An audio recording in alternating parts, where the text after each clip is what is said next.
Hola, la poetisa canadiense Anne Carson, que es flamante premio Princesa de Asturias de las Letras, escribió un artículo en el diario El País hablando de la poesía, los dones y el dinero.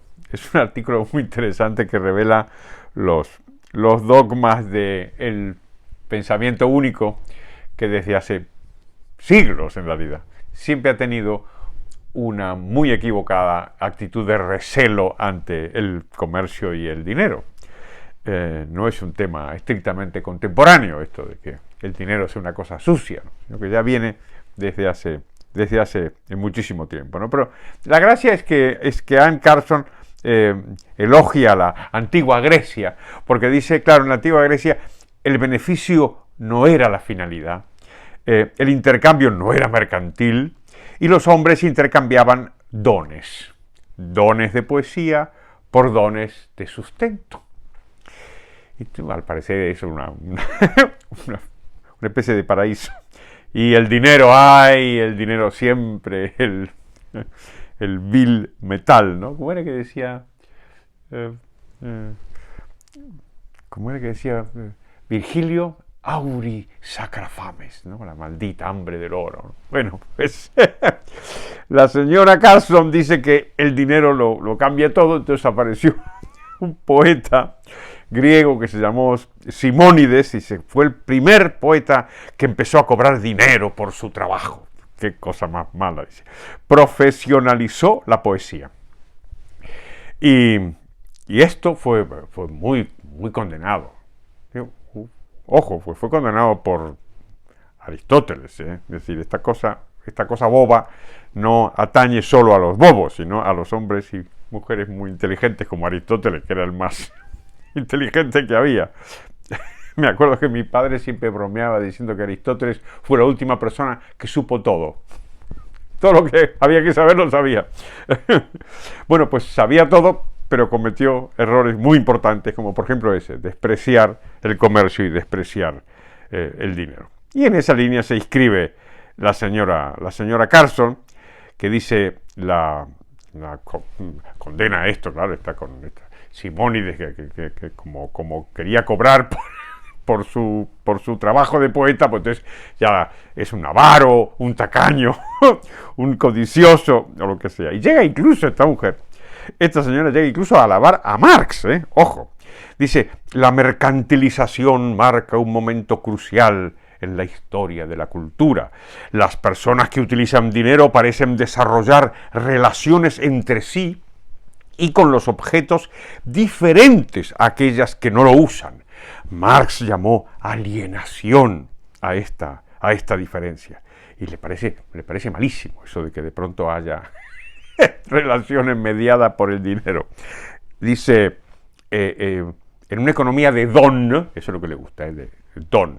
El poeta donaba su poesía y los señores ricos pues le donaban pues su alimento o su vivienda, ¿no? Entonces, en una economía de don, dice la señora Carson, los objetos intercambiados forman una suerte de tejido conectivo entre dador y receptor, pero la forma mercantil fragmenta y deshumaniza al ser humano. Pues mire, aunque esto está sumamente extendido, no deja de ser completamente disparatado, ¿no es cierto? Disparatado, esta nostalgia de la sabiduría griega, porque no les gustaba el comercio. Pues sí, esa es la verdad. A Aristóteles no le gustaba el comercio, y a todos los sabios griegos no les gustaba el comercio, pero les parecía bien la esclavitud, ¿eh? No, la esclavitud. No había problema. El comercio era lo malo, ¿eh? El dinero es una cosa así como sucia. Y esa actitud, digamos que podía ser comprensible hace 2400 años, y claro, ya es menos comprensible después, ¿no? Porque después es cuando hemos comprendido qué clase de relaciones son las que se consiguen a través del dinero y las que se consiguen a través de la ausencia de dinero.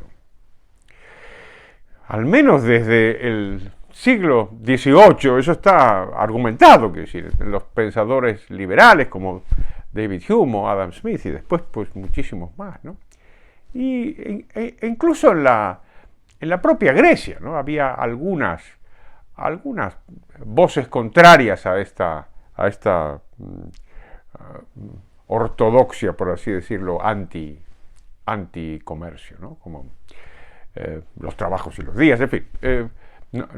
No quiero quedarme en la discusión de la antigua Grecia y el poeta este que cobra, sino intentar pensar un poco en lo que dice la señora Carson y citando al error de Marx sobre qué tipo de relaciones se establecen cuando hay dinero y cuando no hay dinero, ¿no? Porque en el fondo eso es lo que está en la crítica al mercado y al comercio del antiliberalismo, que es el pensamiento hegemónico todavía hoy, ¿no? En realidad, lo que hace el comercio, lo que hace la presencia del dinero, es independizar a las personas. Es volver a las personas soberanas, dueñas de su propio destino. Las relaciones como le dice la señora, de conectividad, ¿no? Las relaciones de conectividad cuando no hay dinero, muy a menudo son relaciones de opresión. Son relaciones serviles. En cambio, el dinero está asociado con el comercio y está asociado con la propiedad privada. Por eso insiste tanto Marx, y los marxistas desde entonces, en condenar el trabajo asalariado. Y decir, no, un asalariado es como un esclavo, no, es como un siervo, no, es otra cosa. Por eso lo atacan. Porque el trabajador asalariado es como el poeta que cobra por su poesía, ¿no? Establece un contrato con el empresario y pacta su salario, todo mediante el dinero, ese supuesto sucio dinero, que lo que hace es permitir la generalización de relaciones libres, facilitar la conectividad, que diría la distinguida Premio Princesa de Asturias, facilita la conectividad, pero no entre amos y siervos, facilita la conectividad entre mujeres y hombres libres. El comercio y la propiedad privada no son deshumanizadores, como dice Anne Carson, ¿no? Lo que es deshumanizador es lo contrario. Y no tenemos por qué mirar a la economía esclavista de Aristóteles o la economía feudal de los siglos siguientes. No. Hay que mirar el pasado mucho más reciente, ¿no?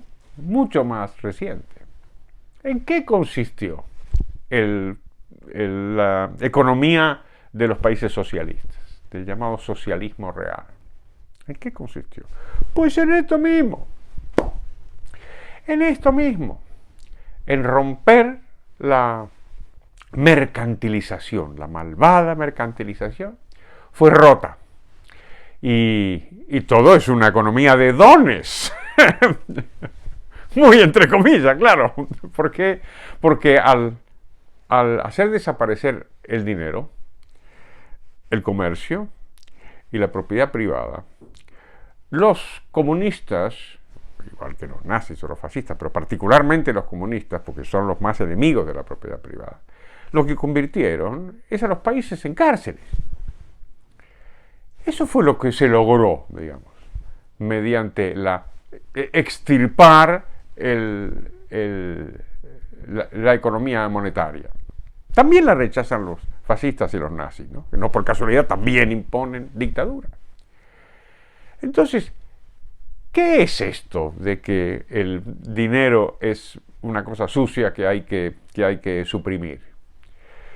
En realidad, los que así hablan, desde la solemnidad y la superioridad moral de decir qué feo es el dinero, qué feo es el comercio, qué fea es la propiedad privada, qué cosa más egoísta, en lugar de ser una economía de regalos y de dones.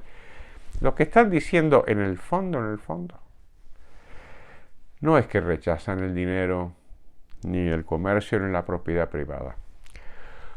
Lo que en realidad rechazan, señora, es la libertad. Hasta pronto.